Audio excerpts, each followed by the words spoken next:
It was created. Okay. Here. Back. I'm not gonna push the button until you start talking, so I see it's going I'm through. gonna let you know. But, I'm gonna let you know. I'm gonna let you know. Just get back to the slide, and you can start. Right. We did that. Did that. Okay, we here. So, oh damn, I'm supposed to show y'all. So that was Amos and Camos right there. So I didn't show it because it shows something that you can't show in Bigo. So anyway, the Pharaoh, the Pharaoh that knew not Joseph, right? The Pharaoh that knew not Joseph. So where I'm gonna start at? Let's start at Exodus 1 and 8 right here. I got it quoted. So it says, "Now there rose up a new king over Egypt, which knew not Joseph.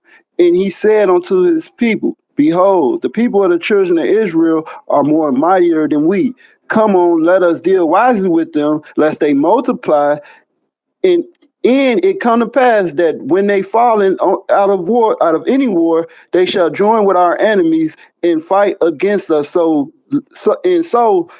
get them out of the land." So this is part of the expulsion of the Hyksos, because we told y'all the Hyksos was a dynasty that was in Egypt for centuries in the Delta region. Now you have a Pharaoh that's rose up that knew not Joseph. This Pharaoh was Senkerei-Tau, right? The first. He was the father of, and he was, it says, the scripture says a Pharaoh that knew not Joseph, but in the Hebrew, that word for Pharaoh just means royal house. So it's talking about a dynasty that rose up that knew not Joseph. And this is his dynasty because his sons are Camos and Amos, right? Camos, so Camos, I had the picture there. Camos his father started the expulsion. He started the war. His father started the war. He died in the war. Camos, then he came in succession. Camos come in succession of his father, and he ended up defeating he defeated the Hyksos because he expelled them out, like Josephus said. But this the one thing, when he expelled them, he also took them captive and made them slaves now. So they're not kings anymore. Now they're captives. And then almost finished the job. And that's in the in that during that time, once the Hyksos was expelled, now something new happened in Kemet. Slaves is in Kemet for the first time. So now we have that you can read this in the Carnarvon tablet, right? It says Carnarvon tablet, the description of the hieratic recording of the defeat of the Hyksos by Camos. Then we have the account of the Exodus. So now I'm saying all these things. So when you read the Bible, in Exodus, it's a lot going on. Because you have Joseph's generation dying off, and then you have Moses being born. And between those times, that's a period of hundreds of years. Right, and then in between that you have the Pharaoh that knew not Joseph. So right here we have the great account in the Maronetta is called the impure, the omniscience of impure, which means the great account, and it records all the accounts of the plagues that happened to in Kemet. That's referenced in the Bible, in Josephus as well, many other historians, and also here in the Maronetta on papyrus. I'm not going to read it. It goes through the blood, the water turning to blood, the people dying, the children dying, the cattle dying, and stuff like that, and the death of the firstborn. And right here, I'm gonna zoom in so y'all can see it a little bit. This just in more detail. So for sake of brevity, I'm not going to read all that. Okay, then you have the Amarna letters, right? Now this is a time after. So now you have the time period of them being slaves, of the Israelites or the Hyksos being slaves, right? The Amu, where all those things in the Habiru. So it says the Amarna letters are trove to the Canaanite documents dating from the mid-early 14th dynasty BCE, uncovered in the Egyptian city of Amarna, and cuneiform tablets were sent to the mayors throughout Canaan, to the pharaohs that largely controlled Canaan. Many of them were letters in the tones of a sheer expression of military aid, describing the entire land being overrun by an invading people named the Habiru. And that's gonna come to play in a minute. So right here, these are all the territories where they was having these wars at. So they was telling them that these nomadic people are destroying us. We need help. Who is these people? The Canaanites called them Habiru, not the Egyptians. The Canaanites called them that. So these are the areas, and you see this is all in the Levant region. I'm not going to go through all that. And this is a more detailed account. And all these cities right here, these are all cities in the Bible. This is the 40-year period in the wilderness. Now all right, let me go back to the we know that the plagues happened, so we know that the children of Israel left out of Egypt. And this is another account of that, but I'm not going to go into that. That's a whole different debate. So we know that they left out of Egypt. So now when they're in the wilderness, they're in the 40 years of the wilderness, going to the 300 period of the of Judges. They are counting all these different people in the Levant region. Mind you, 500 years done passed since Joseph around this time. So up to 500 years. So this is a new generation of mixed multitude coming out of Egypt, having all these wars, this military stuff that they learned in Kemet, which they were slaves and captives and all that in between. Yeah. And then so they conquered all these cities. And they conquered all these cities in the land of Canaan with the help of our most high power. So yeah, so this is when we go through the land of giants of Sion and Bashan and Aga, Bashan, and we destroy the Amorites. And the Amorites and the Canaanites, they are sending letters back to Kemet saying, hey, we need help. They saying they need help. These Habiru people are destroying us, right? In these letters, you will see that there's a difference between, that's what I meant to say with Camos. So Camos, when he brought back Habiru people, it tells you that in the Amarna letters. I mean, in the Carnarvon tablets. But now you see these people that send a letter saying, hey, we need help. These people is destroying us.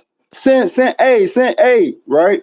And they've been destroyed. The cities are being conquered, and that leads you up to the period of the Judges. Stop right there.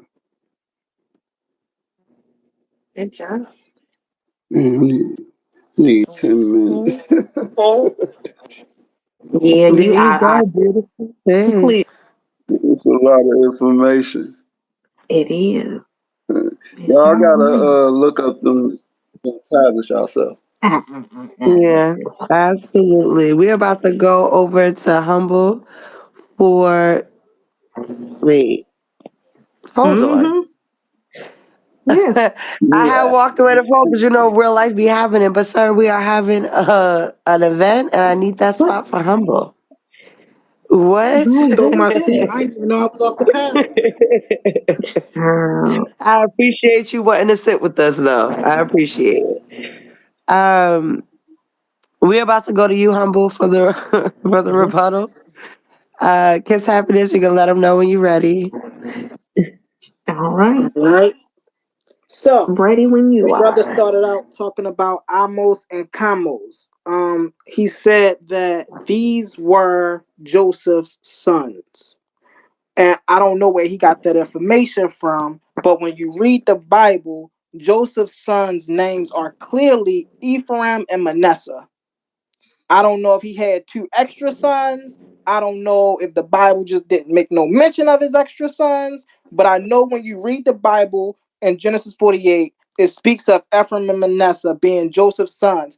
Also, who Jacob adopted. Jacob adopted his sons. So I don't know about where Amos and Camos come from. However, also, right? Isaiah, we know who the Pharaoh who did not know Joseph was. How do we know this? If you read Isaiah 52:4, what does it say? It say, and the Assyrians enslaved us in those days without any cause. So we know it was an Assyrian Pharaoh who enslaved the Israelites. We know that. It wasn't the Hyksos. who enslaved the Israelites. It was the Assyrians. Now, the rest of his second round really didn't prove anything about how the Hyksos and the Israelites were one people. I was waiting for him to bring out something that definitively proved that the Hyksos and the Israelites were one people. He brought out the fact that earlier, that the shepherd kings and things of that nature. However, that's ambiguous. That could be applied to anybody, right? It didn't, it was so vague that it literally could apply to any group of Canaanite people during that time. He spoke of Exodus 1 and 8. I don't know what Exodus 1 and 8 had to do with the Hyksos, but he brought that up. Maybe in his round, in his responsive round, he can tell the significance of Exodus 1 and 8. However, I do want the judges to keep in mind, right? Isaiah 52 and 4 states that the Assyrians enslaved the Israelites during that time, not the Hyksos. I land my plane with that. All right, with a whole 2 minutes and 27 seconds left. No problem. Let's get it on. Exactly. GDA, you ready for your counter? Because he's trying to hit you. Bop, bop, bop, bop. He went to 5. Yeah, he tried. He said that ain't it. Let me share the screen. Segue it back to me, bro, because I can just back it. All right. 5 minutes. So let's get back to it, right? So, first of all, I never said that Amos and Camos was Joseph's sons. Never said that, right? I said that they was Sancheriot. Oh man, how you say the dude name? They was this Pharaoh, Sancheriot sons, right? I said that those were his sons. Sancheriot. What's his name? I gotta get this guy's name. I said his name though, but oh Lord, right? So I never said that. So that's one thing, bro. So you gotta. I don't know where you're going with that. Also, Exodus 1 is to show that it is to show that Exodus 1 and 8 was to show that there was an expulsion before the Israelites left. Hold on. What's going on? All right, hold on. Yeah. Right here, we can go right back to it. So right here, this is before Moses. This is in the Bible, and this is before Moses led the children of Israel out of the land. There's already a decree from a Pharaoh that didn't know Joseph. This Pharaoh right here, Sancheriot, who is the father of Camos and Amos, and these are the ones that war with the Hyksos.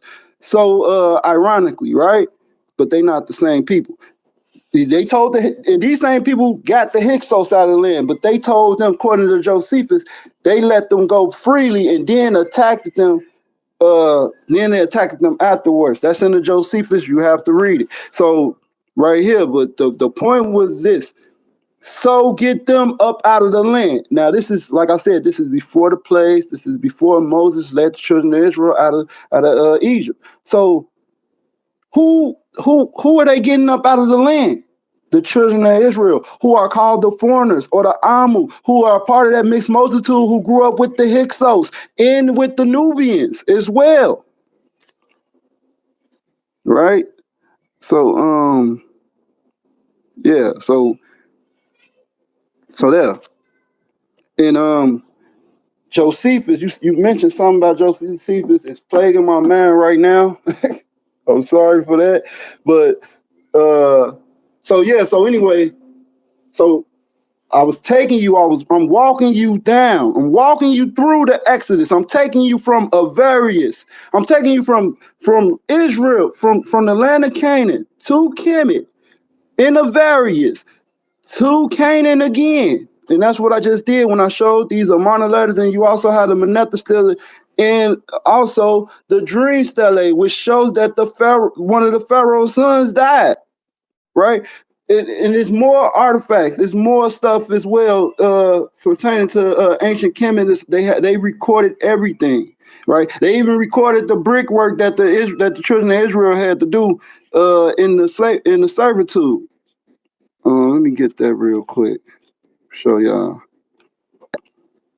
And they left out a mixed multitude. So who is these? So who is these slaves that the Egyptians recovered from the what's their name? That Camos recovered, right, from the expulsion of the Hyksos. Where they at? I had it right here. Bam. Who is these brown skin? Notice these look like the retinue people, but they hair they cut their hair and shave their beards because they doing servitude now. Now they doing hard work and hard labor. And you know in the Bible it tells you that they told once Moses saw Pharaoh and he did the whole thing with the rod and everything, that they started to tell the people that 1 minute. Let them go find their own. They put taskmasters over them, right? They put taskmasters over them. And they made them build cities in Kemet. They made them build cities. Those cities was Tel El Dabar, and also which later became known that rebuilt by which got renamed by Ramses, who actually he tried to destroy everything that was already there. But that's a whole nother topic. But yeah, so I went to that, bro. I didn't say that they was for clarity. I didn't say that they was Joseph's sons. I said that they was the Pharaoh's sons that knew not Joseph. They started the war. That Pharaoh, he died in battle. His sons finished it. That's the Pharaoh that knew not Joseph. Who are the people that they got up out of the land? It was the Hyksos. But we had the same account in the Bible when it's talking about the children of Israel. This is why Josephus could read Moses' account and understand that, when Manetho is talking about the Hyksos, he's talking about my forefathers. Because Moses and them is my ancestors. Right? Moses left an account. And that's why the Israelites are the Hyksos. And Josephus is a respected historian, by the way.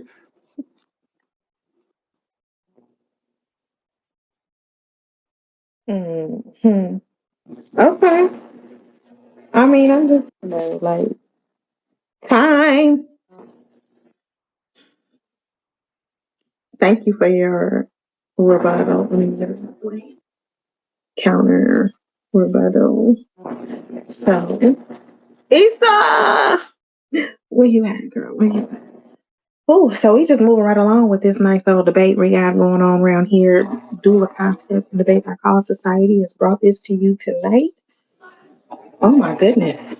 Thank you for filling in that blank because Bigo would not let me unmute. Let me now. Y'all is really coming out with Bigo. Come on now. Exactly. Bigo be messing up. But we are Y'all about got to the go Gregorian calendar new year into. to fix all of this. They better. They need to get it together. We're about to go into Humble's second round. Kiss you and Humble. Y'all let them know when y'all ready. This is good, y'all. Just want to let y'all know y'all. Right. So this will be our. Dude. You ready, Humble? You got 7. Yes, ma'am. Yes, ma'am. You ready? All right. My second round. Turn you up a little bit. Okay. Okay. Whenever you start talking, you ready? All right. This is my second round. Manetho, Josephus, and the Hyksos/Israelite conflation. This is Manetho. This is Josephus. The claim that the Hyksos were the Israelites is suggested by Josephus is based on Manetho's writing. Is historically inaccurate. Historically inaccurate. This conflation stems from misinterpretations of timelines, cultural context, and political motivations. Let me say that again. This conflation stems from misinterpretations of timelines, cultural context, and political motivations. By examining historical and archaeological findings and scholarly consensus, we can demonstrate that the Hyksos and Israelites were distinct groups with separate origins and trajectories. Key argument 1: historical context and chronological errors. The Hyksos expulsion versus the Exodus timeline. The Hyksos were expelled from Egypt around 1550 BCE by Amos the First. I don't know where the other guy expelled the Hyksos when historically we know Amos the First expelled the Hyksos. In contrast, the traditions dates for the Exodus is centuries later. The traditional date for the Exodus is centuries later, around 14,000 BCE, or even later. So even we see the expulsion from the Hyksos and the Exodus does not even correlate. And this is historical timeline. This temporal gap makes it implausible to equate the two events. Josephus' misreadings of Manetho.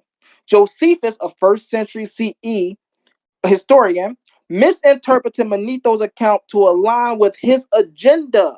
Let's be clear, people.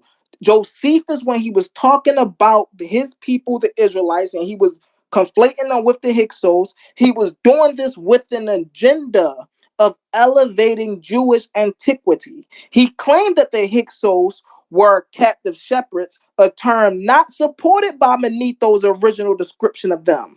This goes back to the misinterpretation of Manetho. Now, because we know this was an agenda, could we really call it a misinterpretation, or is it propaganda? Right? Second key argument: the nature of Hyksos rules versus the Israelite narrative. Right? The Hyksos are rulers. The Hyksos were Semitic rulers who governed Lower Egypt during the Second Intermediate Period. They assimilated into Egypt, adopting local customs and deities like Seth. They were expelled as foreign rulers after a military campaign led by Amos the First. Israel as enslaved people. The biblical narrative portrays the Israelites as an oppressed group fleeing from slavery under the Pharaoh. This contrasts sharply with the Hyksos status as powerful rulers who were forcibly removed. Exactly. So, again, this lets us know that Josephus and Manetho have no account of actual history. Third argument: archaeological evidence. Hyksos origins in the northern Levant. Excavations at Tel Dabah, Avaris, the Hyksos capital, reveals cultural artifacts such as Canaanite-style temples and Palestinian-style burials that link them to the northern Levant origins.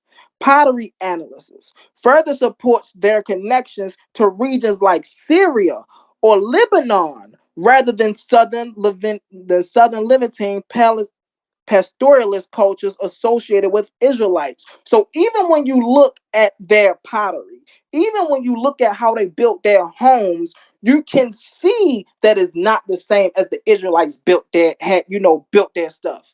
It was totally different. Distinct Israelite identity. Early Israelites settled in southern Levant 1200 BC and exhibited unique features such as terrace farming and distinct pottery styles tied to Canaanite traditions, but not to the northern Levantine influence. So we ain't saying that the Israelites didn't have settlements and things of that nature, but when you look at their stuff, you can clearly see it's not of northern Levantine origins, it's of southern Levantine origins. Key argument number 4: scholarly consensus, Manetho conflation. The scholars like Wolfgang Helek and Donald Redford argue that Manetho's account reflects the Ptolemaic era. Reinterpretations influenced by political motives discredit Jewish history. The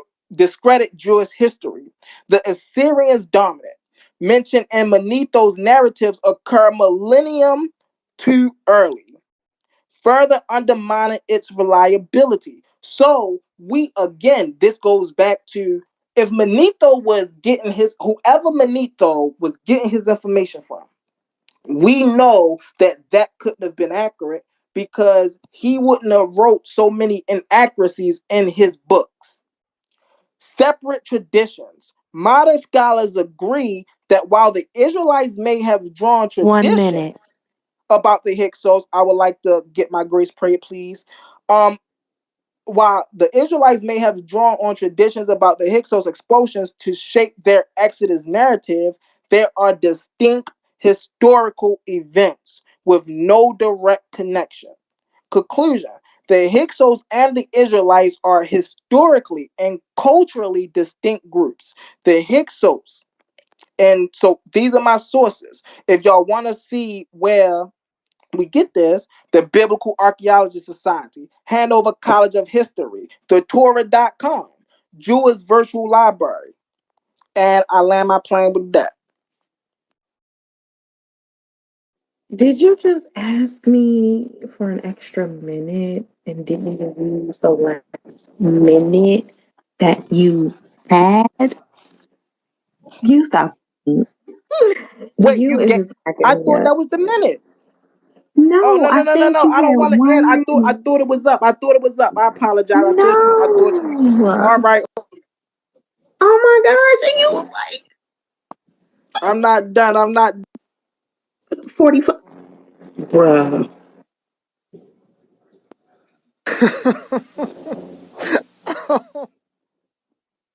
All right.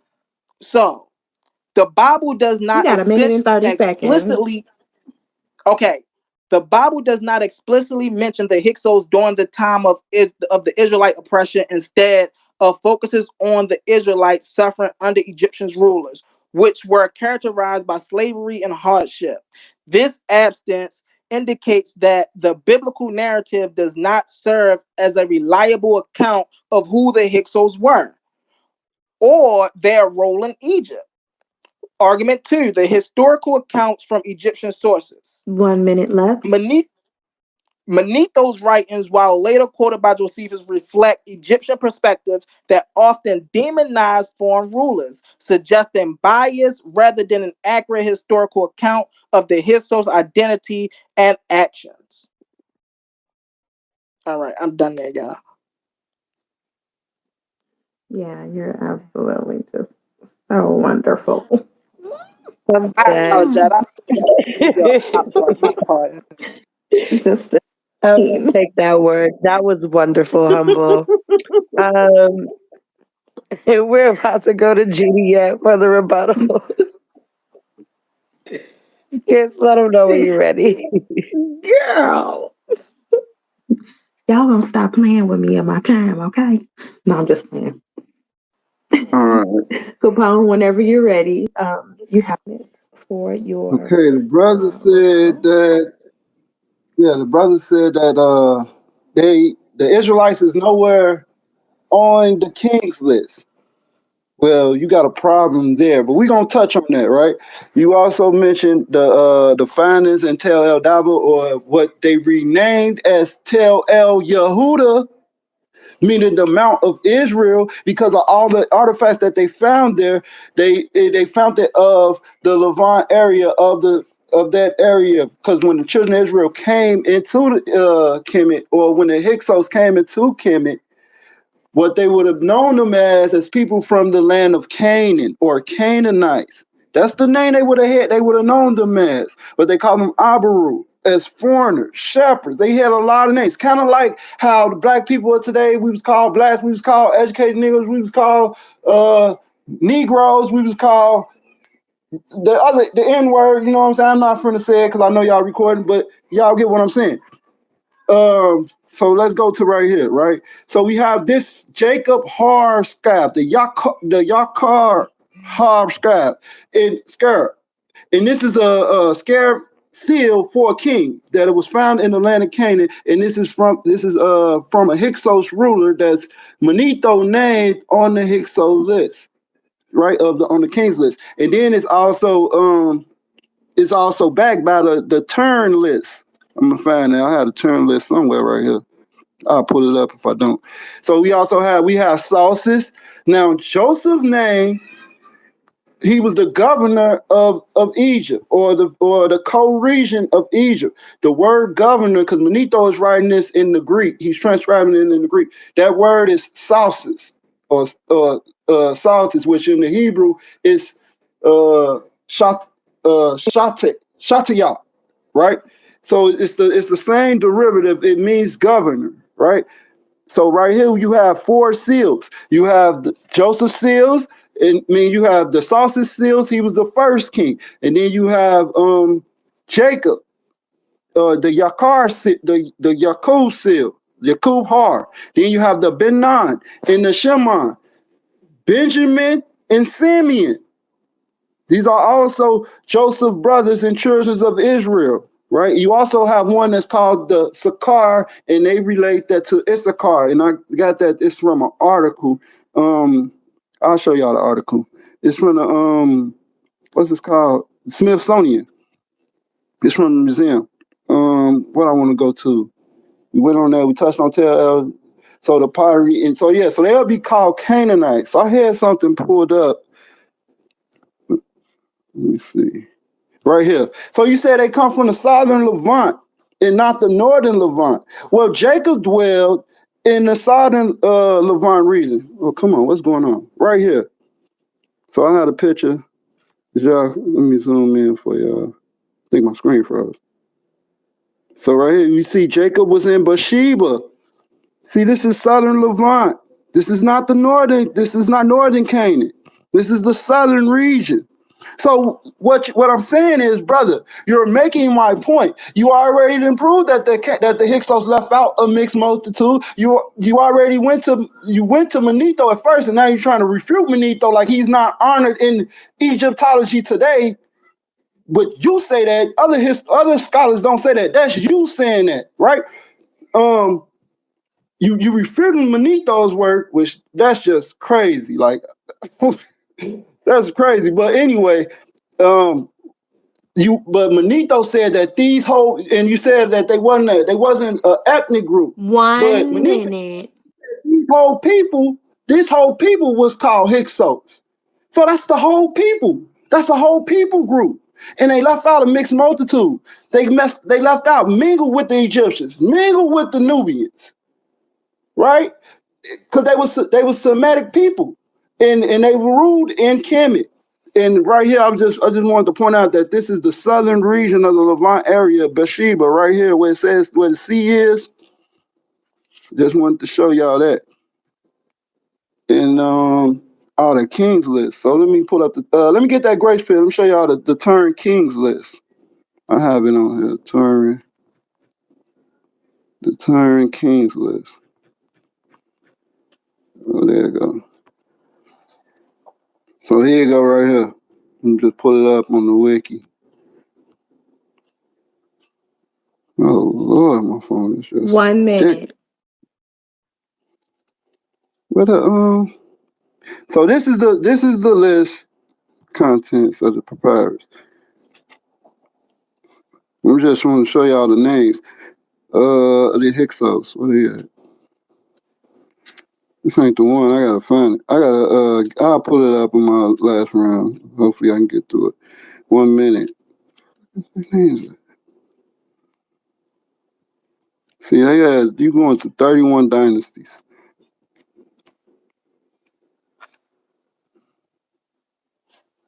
I got a picture of it. I'll show y'all.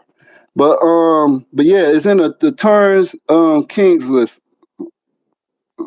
Shit, now phone froze.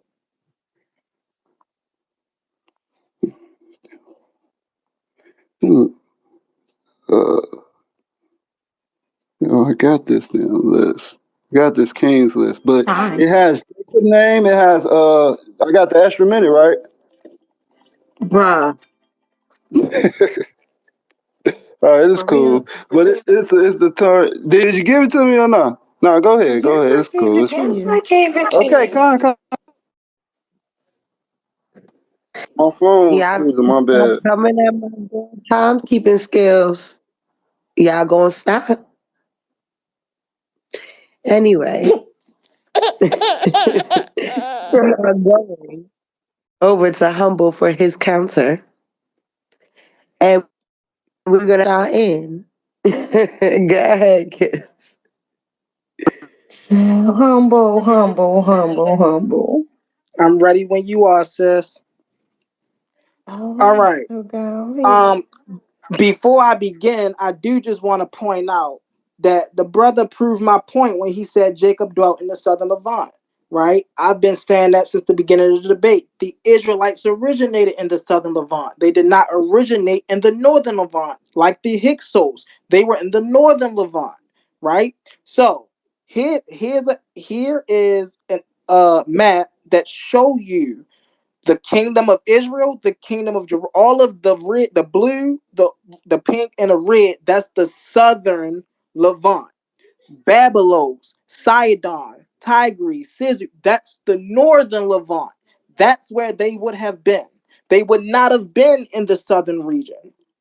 Okay, so let's get this. The Levant region. The northern Levant region, which includes present-day Lebanon, Syria, and parts of Turkey, is characterized by more and stiffs the Mediterranean coastline. Higher mountain ranges, including Lebanon and anti-Lebanon mountains. More abundant water resources and fertile plains.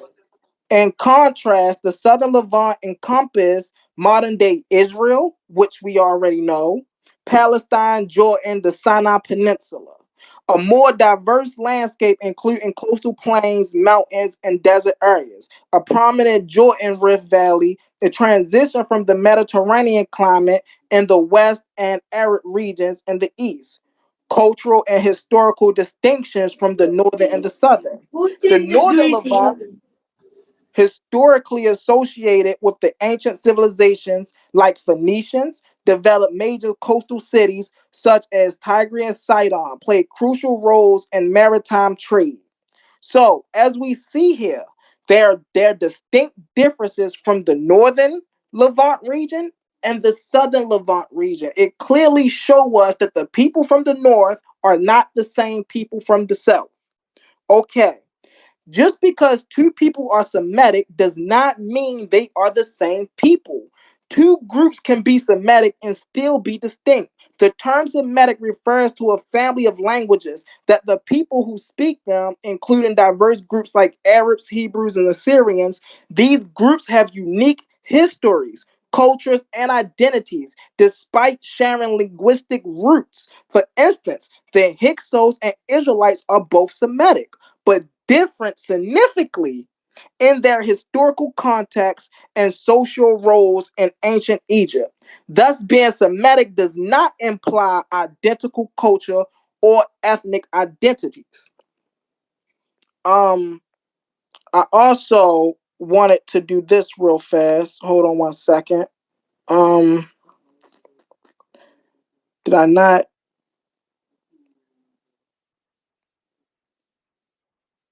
I can't find. Oh, well. But okay. Also, what I wanted to touch on is the Bible.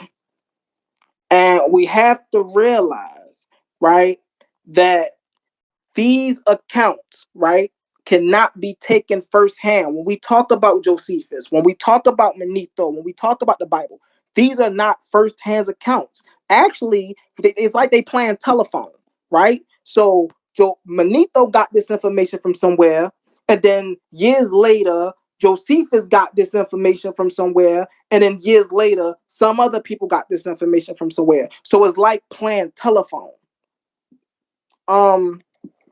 And that's my time, sister. You have 1 minute, 8 seconds remain. 1 minute and 8 seconds. 2 seconds. 1 minute left. All right.